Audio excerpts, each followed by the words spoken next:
मौजूदा समय में देश के करोड़ों लोग म्यूचुअल फंड में पैसा लगा रहे हैं। आज लोगों के लिए बेहतर और सुरक्षित ऑप्शंस में से एक बन गया है म्यूचुअल फंड। ऐसे में बिज तक लगातार आपकी अंडरस्टैंडिंग डेवलप करने में लगा रहता है। उम्मीद है आपको हमारे फायदे के फंड सीरीज से मदद मिल रही होगी। चलिए आपकी मुलाकात कराते हैं आज के हमारे एक्सपर्ट से। नमस्कार, मैं हूं डॉक्टर तन्वी सिन्हा और आप देख रहे हैं बिज तक। तो चलिए मुलाकात कराते हैं।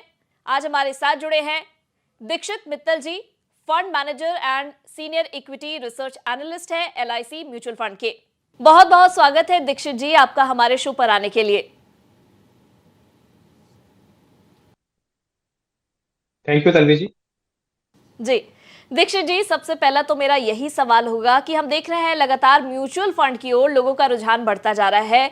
काफी अट्रैक्टेड हो गए हैं लोग और अब इन्वेस्ट भी काफी मात्रा में कर रहे हैं। ऐसे में क्या इसके पीछे आप कारण बताना चाहेंगे? क्या उन्हें अब सहूलियत हो रही है म्यूचुअल फंड में इन्वेस्ट करने के लिए? जी जी तन्वी जी, जैसे आपने बोला कि लास्ट 3 से 5 साल में इन्वेस्टर्स की संख्या काफी बढ़ी है। बट इसके पीछे मेरे हिसाब से 4 या 5 मेन रीजन है।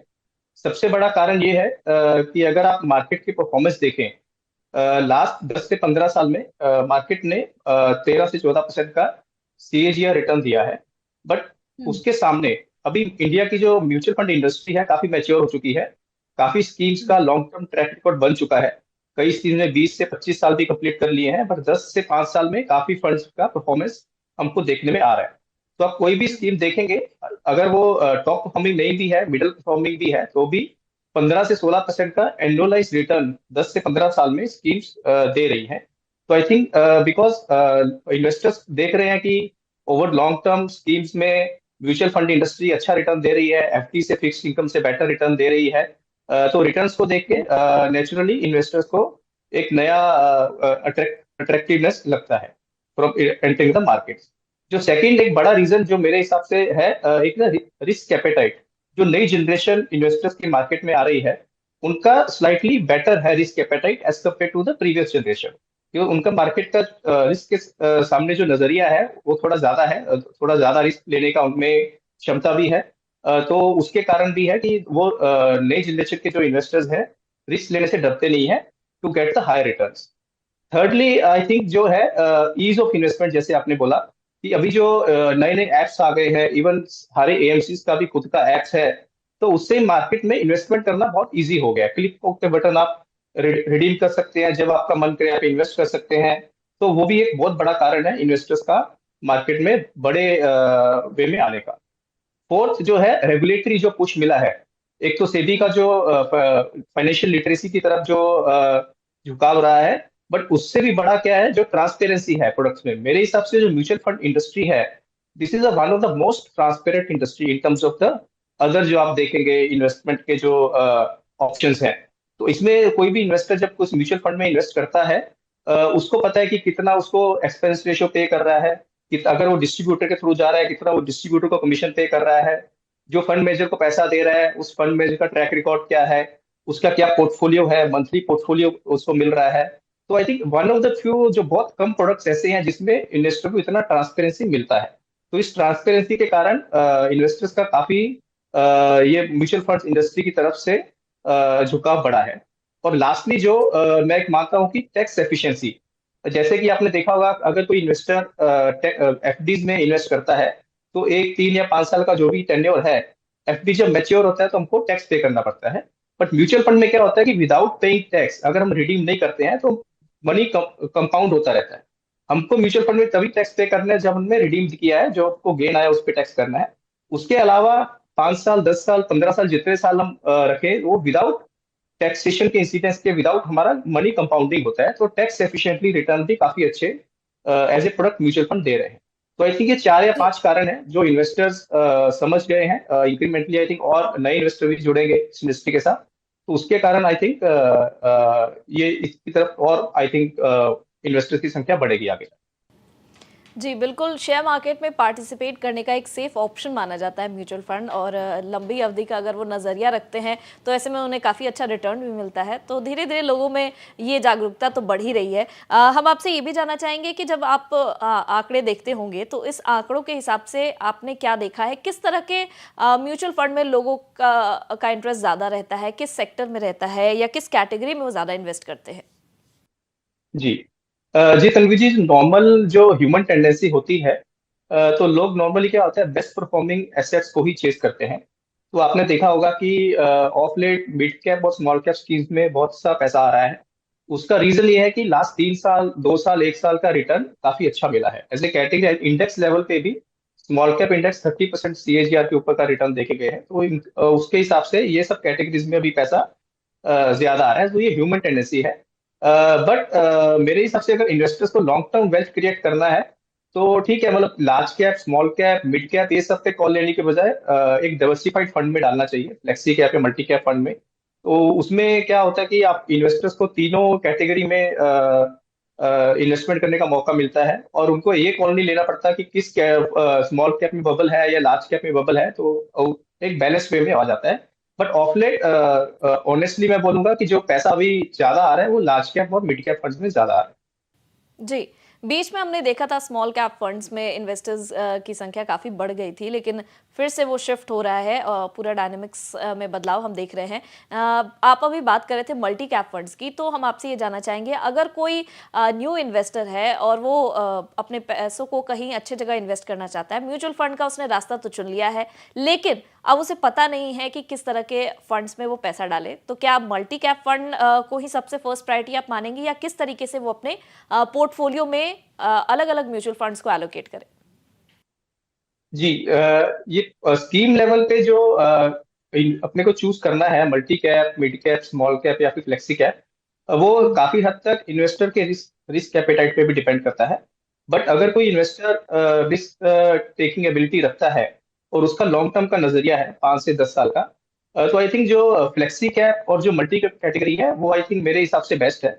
उसका रीजन ये है कि दोनों कैटेगरीज एक तो डाइवर्सिफाइड है। इनका जो बेंचमार्क है एनएससी 500 है। तो इसमें फंड जी। मैनेजर को ऐसा नहीं है कि लार्ज कैप में ही डालना है या पूरा स्मॉल कैप में ही डालना है, तो वो डाइवर्सिफाइड वे में इन्वेस्ट कर सकता है। सेकेंडली, ये सब कैटेगरी, ये दोनों कैटेगरीज में सेक्टर से भी काफी डाइवर्सिफिकेशन हो जाती है, rather than investing into sector specific funds और something like that, because NSC 500 जो आप देखेंगे एज ए इंडेक्स, काफी डाइवर्सिफाइड फंड है फ्रॉम सेक्टर पर्सपेक्टिव ऑल्सो। तो I think long term wealth creation के हिसाब से फ्लेक्सी कैप, मल्टी कैप या फिर लार्जर मिड कैप कैटेगरी भी एक अच्छा है, जो कि फुल्ली डिवर्सिफाइड है। उसमें भी बेंचमार्क में 250 स्टॉक्स आते हैं। तो आई थिंक ये 2-3 कैटेगरीज इन्वेस्टर को एज ए बेस एक रखना चाहिए। उसके ऊपर अगर कुछ कॉल लेना है कि कोई थीमेटिक फंड चलेगा या कोई स्मॉल कैप चलेगा, तो वो उसके ऊपर का एडिशनल एक लेयर हो जाता है। बट बेस के इफेक्ट्स मेरे हिसाब से मल्टी कैप, फ्लेक्सी कैप और लार्ज मिड कैप कैटेगरी में ही इन्वेस्ट करना चाहिए। जी, आपने ये डिफरेंट कैटेगरीज तो बता दी, लेकिन अपने पोर्टफोलियो में जब एलोकेट करना हो तो कितना परसेंटेज किसका रखना चाहिए? किस तरीके से उसको डिवाइड कर सकते हैं? जी, अगर वो डिपेंड करता है कि इन्वेस्टर्स के पास कितना पैसा है। अगर किसी के पास पैसा ज्यादा नहीं है, तो आई थिंक 2 या 3 स्कीम्स बहुत होती हैं।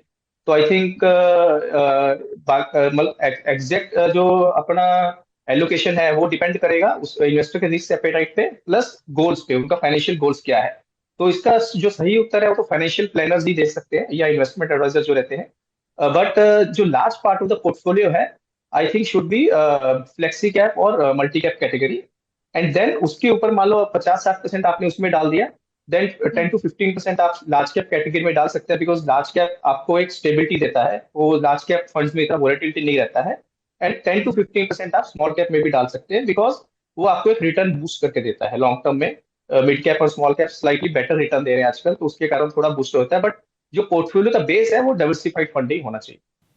जी, बिल्कुल, और हम अपने व्यूअर्स को लगातार कहते हैं, आपने भी अभी चर्चा के दौरान कहा कि बेहतर होगा जब आप इन्वेस्टमेंट जर्नी की शुरुआत कर रहे हैं, तो वित्तीय सलाहकार से आप राय लें, अपने गोल्स, अपने आपकी कितनी सेविंग्स है, उसके बारे में अच्छे से उनसे डिस्कस कर लें और उसके बाद ही इन्वेस्टमेंट की ओर आगे बढ़ें। हम बात कर रहे थे सर अभी एक एग्जांपल लेके आपने बताया कि मल्टी कैप और फ्लेक्सी कैप फंड्स अच्छे हो सकते हैं, उसमें इन्वेस्टमेंट करना है। अगर इसको थोड़ा सा और कैटेगराइज अगर मैं करूं, अगर कोई 30 साल का व्यक्ति है और 50,000 की उसकी मंथली इनकम है, तो ऐसे में उसकी सेविंग अगर मान लेते हैं 10,000 है, तो 10,000 को जब एलोकेट करना होगा तो क्या उससे भी उसी तरीके से आपने जैसे बताया कि 50-60% वो मल्टी और फ्लेक्सी कैप में डाले और उसके बाद बाकी बचे हुए लार्ज कैप में डाले, या क्योंकि उसका एज 30 हो चुका है और इनकम ब्रैकेट भी उसका 50,000 का है, तो उसमें कुछ बदलाव करने की जरूरत है? जी तन्वी जी, इसमें मैं एक एजम्पशन लेके चल रहा हूँ कि अगर कोई व्यक्ति 30 साल का है, तो मैं अज्यूम कर रहा हूँ कि वो अपनी रिटायरमेंट के लिए इन्वेस्टमेंट कर रहा होगा, मतलब एटलीस्ट 20-30 ईयर्स के लिए, 50 to 60 ईयर्स के बाद ही रिटायरमेंट होगा। तो उसके हिसाब से अगर कोई 20 से 30 साल के लिए इन्वेस्ट कर रहा है, तो सबसे पहले तो उसको अपना ये देखना पड़ेगा कि उसका रिस्क एपेटाइट कितना है। क्योंकि काफी इन्वेस्टर होते हैं कि इक्विटी में पैसा डाल देते हैं, बट इक्विटी में रिटर्न लीनियर नहीं बनता है। जैसे कि मैंने पहले बोला कि ओवर लॉन्ग टर्म 14 से 15% का रिटर्न इक्विटी इन्वेस्टर्स को मिला है, बट वो लीनियर नहीं मिला है। काफी साल ऐसे होते हैं कि मार्केट नेगेटिव चला जाता है, फिर एक साल ऐसा आता है कि बहुत अच्छा रिटर्न आ जाता है। तो एवरेज बेसिस पे इतना रिटर्न बनता है। अगर कोई इन्वेस्टर का रिस्क एपेटाइट इतना नहीं है कि वो वोलेटिलिटी को सह नहीं कर पाता, तो उसको अपना इक्विटी एलोकेशन कम रखना चाहिए। बट आइडियली अगर 20 से 30 साल का सिनेरियो है, तो आई प्रेफर कि 100% आपको डाइवर्सिफाइड म्यूचुअल फंड्स में ही डालना चाहिए। तो जैसा कि आपने बोला कि अगर किसी के पास 10,000 रुपए का इन्वेस्टेबल सरप्लस है मंथली, तो अगर वो 12% एनुअल रिटर्न भी टारगेट करता है इन 30 years, so this corpus can be three more than 3 crore at the time of retirement. But उसी के सामने, बिकॉज कोई व्यक्ति अगर 30 साल का है और उसके सामने 30 साल का कैरियर पड़ा है, ऑब्वियसली वो अपनी कैरियर में तरक्की करेगा, उसका सैलरी भी बढ़ेगा। तो अगर वो 10% का स्टेप अप हर साल लगा सकता है एसआईपी में, तो वो 3.5 करोड़ का वैल्यू आई थिंक 9 करोड़ के आसपास का पहुंच जाता है। तो इसमें रीजनेबल रिटर्न 12% रिटर्न के आसपास अगर कोई लेके चलता है, तो इतना क्षमता है कि 3 से 9 करोड़ रुपए का कॉर्पस एक इकट्ठा हो सकता है इन्वेस्टर के पास। तो उसको आई आई थिंक अगर रिस्क एपेटाइट अच्छा है, तो डाइवर्सिफाइड म्यूचुअल फंड में डाल दे। अपना रिटर्न एक्सपेक्टेशन म्यूटेड रखे, 12-13% म्यूटेड रिटर्न एक्सपेक्टेशन रखे, एंड पावर ऑफ कंपाउंडिंग को अपने फेवर में काम करें। जी। जब हम अलग-अलग कैटेगरीज़ की बात करते हैं, तो अलग-अलग कैटेगरीज़ के लिए जो नज़रिया हम रखते हैं, वो अलग-अलग हो सकता है। आपके हिसाब से इस वक़्त लार्ज कैप फंड की अगर हम बात करें, तो अगर कोई लार्ज कैप फंड में इन्वेस्ट कर रहा है, तो कितने साल के लिए उसे अपना होराइज़न रखना चाहिए? तो मैं ये कह रहा था कि अगर कोई इन्वेस्टर मार्केट में पैसा डाल रहा है इक्विटी फंड्स में, उसको मिनिमम 3 से 5 साल के व्यू के हिसाब से डालना चाहिए। अगर कोई शॉर्ट टर्म पैसा इन्वेस्टर के पास पड़ा है, जिसका उसको कभी भी नेक्स्ट 1 से 2 साल में जरूरत पड़ सकता है, वो पैसे को कभी भी स्टॉक मार्केट इक्विटी इन्वेस्टमेंट में नहीं डालना चाहिए। बट जो पैसा हमने पता है कि 3 से 5 साल के बाद ही काम आएगा, या उसके बाद भी जरूरत नहीं पड़ेगी, लॉन्ग टर्म इन्वेस्टमेंट है, उसी पैसे को ही इक्विटी मार्केट में डालना चाहिए। जी, हम देख रहे हैं कि बहुत तरह-तरह के म्यूचुअल फंड हाउसेस जो हैं, उन्होंने अपने म्यूचुअल फंड्स मार्केट में लाए हैं। तो ऐसे में कई बार होता है जब नए-नए इन्वेस्टर्स होते हैं, उनके पास पैसे आ जाते हैं हाथ में, तो बहुत सारे वो फंड्स में इन्वेस्ट कर देते हैं, अलग-अलग कैटेगरीज़ में, और एक ही कैटेगरी के भी बहुत सारे वो कर देते हैं। ऐसे में आप एक रफली क्या आइडिया दे सकते हैं, मैक्सिमम मोटे तौर पे अगर हम बात करें, तो कितने फंड्स में इन्वेस्ट करना चाहिए? आई थिंक एक कैटेगरी में एक फंड या दो फंड काफी रहते हैं।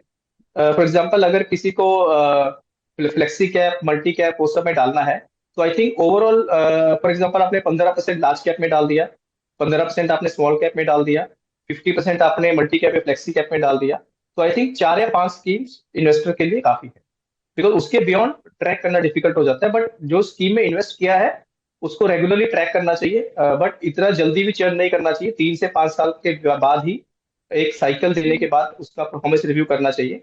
तो आई थिंक 4 या 5 फंड्स किसी इन्वेस्टर के लिए आइडियल है।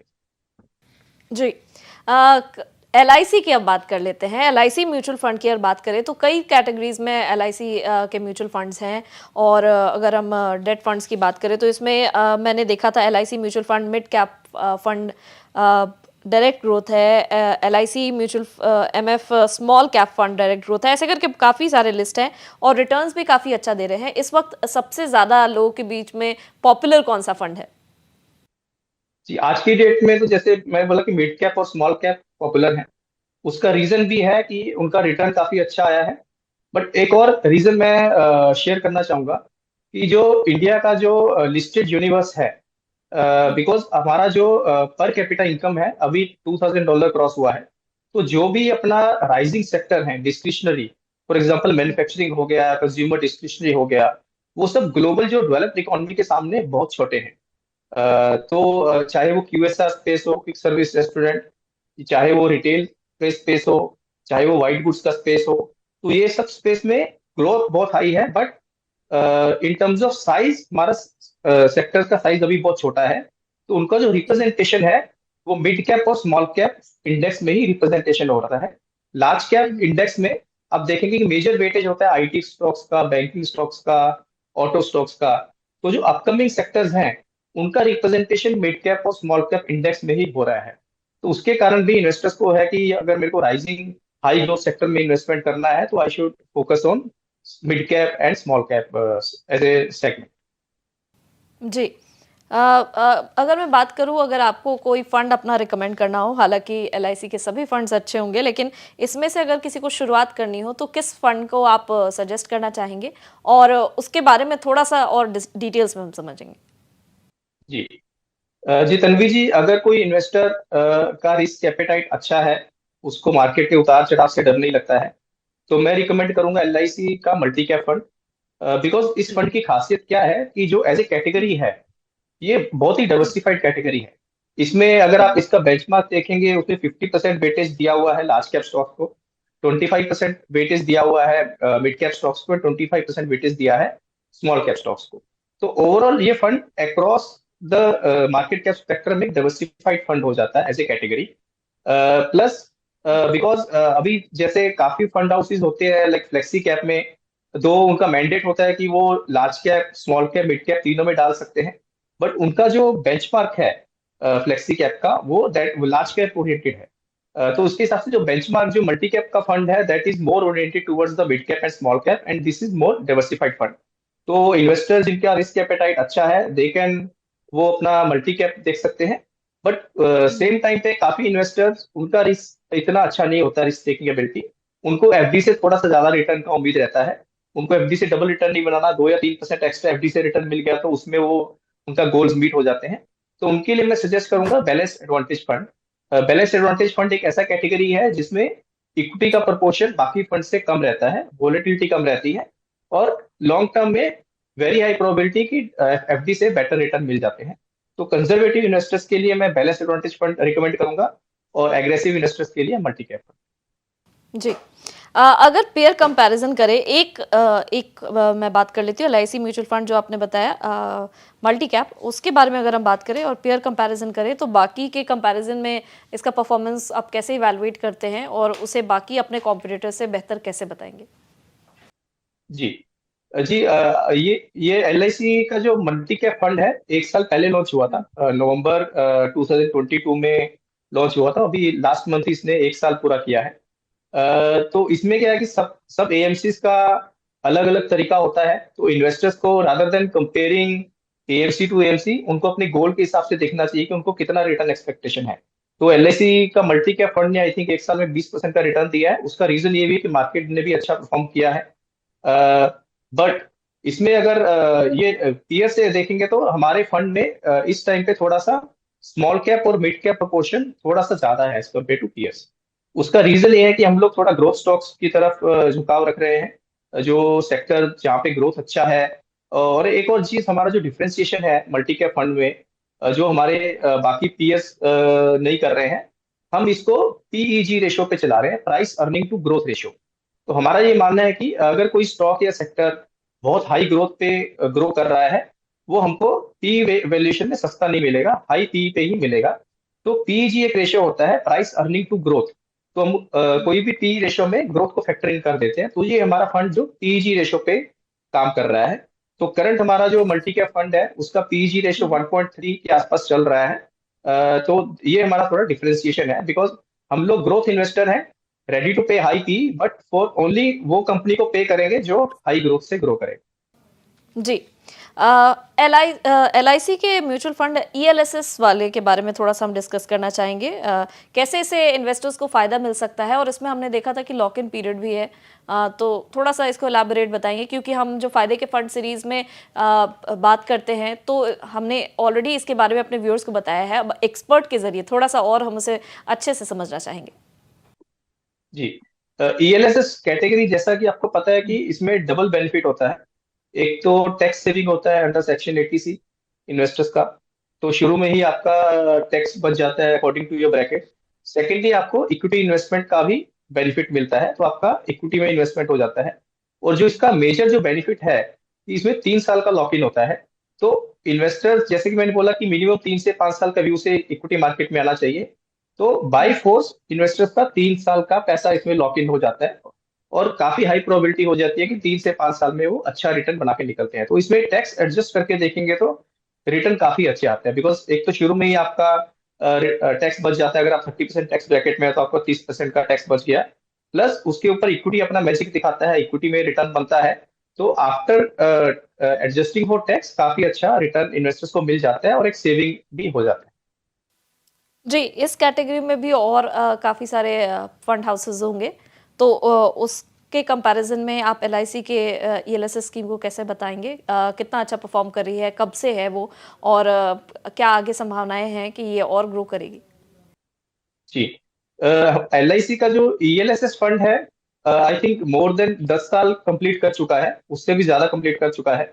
और अभी लास्ट 3 महीना पहले हमारे फंड में IDBI का ELSS भी मर्ज हुआ है। तो अभी दो स्कीम्स को इकट्ठा होकर मर्जर अभी रिफ्लेक्ट हो रहा है उसमें।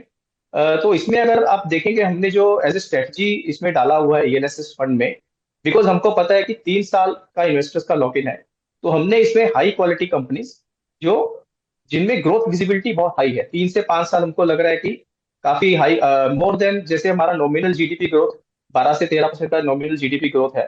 तो जो जो कंपनीज हाई टीन्स 13, 14, 15% से ऊपर जो ग्रो कर रही हैं, जहाँ पे विजिबिलिटी बहुत अच्छा है, मैनेजमेंट क्वालिटी बहुत अच्छा है, उस स्टॉक्स में हमने ये इन्वेस्टर का पैसा डाल के छोड़ा हुआ है। और मिनिमम 3 साल के व्यू से डाला हुआ है, बिकॉज इसमें हमारा चर्निंग कम रहेगा। नॉर्मली क्या होता है फ्लेक्सी कैप या बाकी फंड में, क्या होता है कि हमको थोड़ा चर्निंग ज्यादा करना पड़ता है, बिकॉज इन्वेस्टर्स का रिडम्पशन भी आता है, नया पैसा भी आता है। इसमें थोड़ा एक लॉन्ग टर्म मनी होता है, तो हमको एक एडवांटेज मिलता है कि हम लॉन्ग टर्म कॉल लेके अच्छी कंपनी में पैसा डाल सके। तो जो LIC का ELSS फंड है, अगर आप पोर्टफोलियो भी देखेंगे फैक्ट शीट में, सारी कंपनीज बहुत ही हाई ग्रोथ रेट से ग्रो कर रही हैं, अच्छा मैनेजमेंट है, चर्निंग कम है, और हमारा एक्सपेक्टेशन है कि इन्वेस्टर्स को काफी अच्छा एक्सपीरियंस मिलना चाहिए in terms of returns as well as the risk also. क्योंकि किसी भी फंड को आप जी। एनालाइज करेंगे, आपको रिटर्न के साथ साथ ये भी देखना है कि पोर्टफोलियो में रिस्क कितना ले रखा है। आपने कोई रिस्की स्टॉक लेके रिटर्न जनरेट कर दिया, तो वो रिस्क एडजस्टेड रिटर्न के हिसाब से आपको देखना पड़ेगा कि कौन सा स्टॉक लिया हुआ है, उनमें रिस्क कितना है और किस टाइप का रिटर्न बन रहा है। तो रिस्क एडजस्टेड रिटर्न बेसिस पे हमारा व्यू है कि इन्वेस्टर्स को अच्छा एक्सपीरियंस इसमें मिलना चाहिए। जी। हमने शुरू में एक एग्जाम्पल लिया था 30 साल के व्यक्ति का, जिसकी इनकम 50,000 है और 10,000 उसकी सेविंग है। अगर उसे ये स्कीम लेना हो तो वो अपने 10,000 में से कितना पैसा उसे इन्वेस्ट करना चाहिए? जैसा कि मैंने बोला था कि ये भी एक जो मल्टी कैप या फ्लेक्सी कैप कैटेगरी का ही फंड है। इसमें हमको लार्ज कैप या मिड कैप या स्मॉल कैप तीनों में बांट के पैसा डाल सकते हैं। तो हमारा जो अभी करंट एलोकेशन है, 65% हमने लार्ज कैप्स में डाला हुआ है, और 20% हमने मिड कैप में डाला हुआ है, और 12 to 13% हमने स्मॉल कैप में डाला हुआ है। तो ये डाइवर्सिफाइड पोर्टफोलियो है। तो ELSS को आप मल्टी कैप कैटेगरी में ही या फ्लेक्सी कैप कैटेगरी में ही क्लब कर सकते हैं। तो अगर आपको 3 फंड आपको एक कैटेगरी में डालने हैं, तो I think 20-25% of the your savings can go into this category. वैसे भी जैसे ATC का 2 लाख का लिमिट रहता है, अगर किसी का 10,000 रुपये का मंथली सेविंग है, तो 1 लाख साल का 1,20,000 रुपया वो सेव कर रहा है। तो आई थिंक उसमें से 2 फंड सेलेक्ट करके वो बराबर उसमें बांट सकते हैं। जी। दीक्षित जी, कुछ मिथ्स भी हैं म्यूचुअल फंड के अराउंड जो लोगों के मन में रहते हैं। एक तो सवाल हम आपसे जानना चाहेंगे, क्योंकि बहुत बार हम देख रहे हैं आजकल सोशल मीडिया प्लेटफॉर्म्स पे अलग अलग लोग अपनी राय देते हैं, वो चाहे एक्सपर्ट हो ना हो, लेकिन उनके अपने ओपिनियंस रहते हैं। तो ऐसे में इन्फ्लुएंस भी लोगों का उनसे ज़्यादा मतलब हो जाता है। तो कुछ मिथ्स को हम यहाँ ब्रेक करना चाहेंगे। एसआईपी और लमसम दोनों कैटेगरी के बारे में भी बहुत बार ऐसे वीडियोस हम देखते हैं जिसमें वो बताया जाता है कि नहीं ये ज़्यादा अच्छा है, वो ज़्यादा अच्छा है। आप बताएं कि एसआईपी और लमसम दोनों तरीके में क्या कुछ वाकई रिटर्न में कुछ डिफरेंस है, या these are two different types जिसकी तरह से वो इन्वेस्ट कर सकते हैं?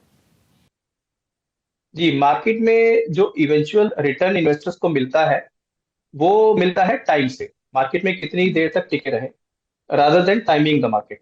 तो लमसम में क्या होता है कि हमको टाइम करना पड़ता है मार्केट में कि कौन से पॉइंट पे हम पैसा डालें और कौन से पॉइंट पे हम रिडीम करें। एसआईपी में टाइमिंग ऑफ द मार्केट जो है वो एक आउट ऑफ द विंडो हो जाता है, तो एक डिसिप्लिन वे में इन्वेस्टमेंट होता है। तो I think SIP small investor, retail investor के लिए बेस्ट तरीका है। बट अगर किसी इन्वेस्टर के पास स्पेयर पैसा है जिसका उसको नेक्स्ट 3 से 5 साल जरूरत नहीं है, तो वो भी लमसम बीच बीच में वो डाल सकते हैं। बिकॉज अगर 5 साल का व्यू लेके चल रहे हैं तो आई थिंक जो हिस्ट्री भी है, तो equity returns are better than any other asset classes. तो ये डिपेंड करता है कि कितना इन्वेस्टेबल सरप्लस है इन्वेस्टर के पास। अगर लमसम पैसा पड़ा है, सेविंग अकाउंट में ज्यादा पैसा पड़ा है, तो rather than keeping in saving account one can put in equity markets. But longer term में छोटे इन्वेस्टर्स के लिए एसआईपी है। बट अगर कोई इन्वेस्टर इसका कॉम्बिनेशन कर लेता है, जैसे कि मान लो एसआईपी चल रही है, मार्केट करेक्शन हो गया है, काफी बड़ा क्रैश आ गया है, उस टाइम पे अगर थोड़ा सा हम लमसम भी ऐड कर दें तो रिटर्न में एक बूस्ट मिल जाता है रिटर्न्स को।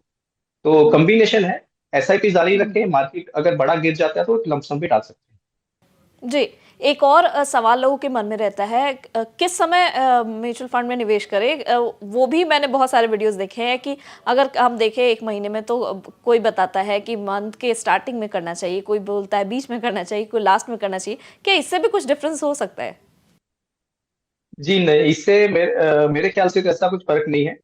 एक ही चीज है कि हमको रेगुलर रखना है और लॉन्ग टर्म हिसाब से रिटर्न एक्सपेक्टेशन रखना है। तो मंथ के शुरू में डाल रहे हैं या बीच में डाल रहे हैं, उससे कुछ ऐसा मेजर इम्पैक्ट नहीं पड़ेगा लॉन्ग टर्म रिटर्न्स जी। क्या प्रॉफिट बुकिंग का फ़ायदा म्यूचुअल फंड में भी ले सकते हैं, और क्या आप उसे सजेस्ट करेंगे, और किस तरीके से लोग या इस वक्त क्या ऐसा कुछ प्लान कर सकते हैं? जी। म्यूचुअल फंड जो एक व्हीकल है, एक लॉन्ग टर्म सेविंग्स का हिसाब से व्हीकल है। आपका जो लॉन्ग टर्म गोल्स है उसके हिसाब से आपको इन्वेस्टमेंट करना होता है। अगर आपका रिटायरमेंट गोल है या बच्चों की पढ़ाई का गोल है, उसके अगर आपको वो गोल नजदीक आ रहा है, नेक्स्ट 1 या 2 साल या 3 साल में गोल आ रहा है, तभी आई थिंक आपको रिडेम्पशन और प्रॉफिट बुकिंग कर सकते हैं। बट अगर आप टाइमिंग के लिए रिडेम्पशन या प्रॉफिट बुकिंग कर रहे हैं, मार्केट टाइमिंग करने के लिए, कि आपको लगता है कि मार्केट नीचे गिरे तो मैं वापस कर लूंगा, वो बहुत डिफिकल्ट होता है। प्लस उसमें एक और नेगेटिव क्या होता है कि जब आप म्यूचुअल फंड रिडीम करते हैं तो टैक्स लायबिलिटी बन जाता है। आप रिडीम करेंगे, प्रॉफिट बुक करेंगे, आपको टैक्स भरना पड़ेगा। फिर आपका जो वापस जो पैसा डालेंगे आफ्टर टैक्स पैसा कम डालेंगे, तो लॉन्ग टर्म में रिटर्न सफर करते हैं। तो जब तक आपका गोल नजदीक नहीं है, आप उसको पैसे को कंपाउंड होने दें। प्रॉफिट बुकिंग, मार्केट टाइमिंग, ये थोड़ा डिफिकल्ट सब्जेक्ट है, बहुत एक प्रोफेशनल्स के लिए भी बहुत डिफिकल्ट मैटर है, तो हम लोग भी इसमें ज़्यादा नहीं करते हैं। अगर आपका जी। गोल नजदीक है तो आप रिडीम कर लीजिए, गोल दूर है तो मार्केट पैसे को कंपाउंड होने दीजिए। जी, बहुत बहुत शुक्रिया दीक्षित जी, आप हमारे शो पर आए और हमारे व्यूअर्स को म्यूचुअल फंड से रिलेटेड तमाम जानकारी दी। बहुत सारे मिथ्स जो थे उसे भी आपने ब्रेक किया। आपका बहुत बहुत शुक्रिया हमारे साथ जुड़ने के लिए। Thank you Tanvi ji, thank you. उम्मीद है आपको हमारा ये सीरीज पसंद आ रहा होगा। अगर ये वीडियो पसंद आया हो तो इसे लाइक और शेयर जरूर करें। साथ ही बिजनेस जगत की खबरों से अपडेटेड रहने के लिए बने रहे हमारे साथ और देखते रहे बिज तक।